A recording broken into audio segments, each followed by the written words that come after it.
अस्सलाम वालेकुम व्यूअर्स, कैसे हैं आप सब। उम्मीद है कि आप सब खैरियत से होंगे।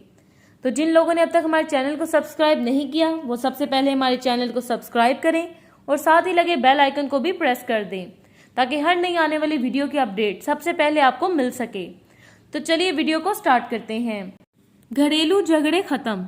नाजरीन, बिला वजह छोटी छोटी बातों पर घरेलू झगड़े सुकून तबाह कर देते हैं। पेश है एक ऐसा अमल जिस पर अमल करने से घरेलू झगड़े खत्म हो जाएंगे। वजीफे का तरीका। नमाज फजर के बाद 11 दफा अव्वल व आखिर दरूद शरीफ, 11 बार आयतल कुर्सी, 11 बार सूरह बकरा का आखिरी रुकू, 11 बार सूरह इखलास, 11 बार सूरह फलक, 11 बार सूरह नास। ये सब पढ़कर पानी पर दम करके सब घर वालों को पिला दें। 21 दिन ये अमल करें। इंशाअल्लाह इस अमल की बरकत से घर में प्यार और मोहब्बत की फजा कायम होगी और खुशहाली होगी। प्रोफेसर सैयदा जुलेखा हमदानी। हर मसले के हल के लिए नीचे दिए गए नंबर पर राब्ता करें। 923046151598। शुक्रिया।